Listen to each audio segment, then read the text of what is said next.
আসসালামু আলাইকুম বন্ধুরা, এখন আমি রিং বানাবো। তো রিং এর কিছু গুরুত্বপূর্ণ কাজ আছে, যে কাজগুলা ইঞ্জিনিয়ারেরা গুরুত্ব সহকারে দেখে যে কাজগুলো সঠিক হচ্ছে কিনা। তো সর্বপ্রথম মেন কাজ হচ্ছে যে আপনার হুকটা হুকটা কতটুকু রাখবেন। এই যে আমি হুকের একটা মাপের টাকাটা কেটে নিয়েছি, টাকাটা বসে নিয়েছি। তো এই মাপ থেকে আমি সর্বপ্রথম মাপ ধরবো। আর এটা হচ্ছে আমার মেন রিং এর মাপ। এখান থেকে আমি যখন ঘোরাবো, আমার এই যে মেন রিং এর মাপটা হচ্ছে এখানে। তো প্রথমে আমি নিয়েছি ওই এই কাটার কাছ থেকে, এই কাটার কাছ থেকে আমার এই যে দেখেন যে আমার হুকের মাপটা বাইরে হয়ে গেছে। যখন আমার হুকটা এখানে হয়ে যাবে, চলে আসবে। হুকটা আমার থাকবে 3.5 ইঞ্চি, মানে 3 ইঞ্চির উপরে থাকা লাগবে। 3 ইঞ্চি কম থাকলে হবে না, 3 ইঞ্চির উপরে। আমার হুকটা 3.5 ইঞ্চি মাপে করা আছে। এই যে দেখেন কি সুন্দর, হুকের মাপটা একই রকম মাপ চলে আসবে।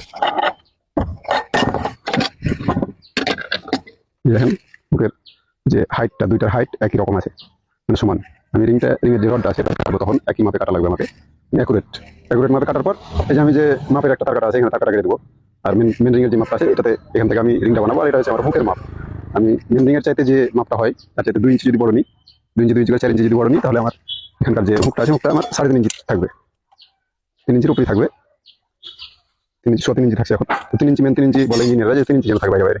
3 আছে। তো যখন 2 ইঞ্চি বড় নেবেন, তখন আপনার হুকটা 3 ইঞ্চি পার হয়ে যাবে, মানে 3 ইঞ্চির উপরে থাকবে, কম থাকবে না। তো এই ছিল মেন কাজ। যখন আপনি রডটা কাটবেন, তখন 2 ইঞ্চি 2 ইঞ্চি করে 4 ইঞ্চি বড় নেবেন।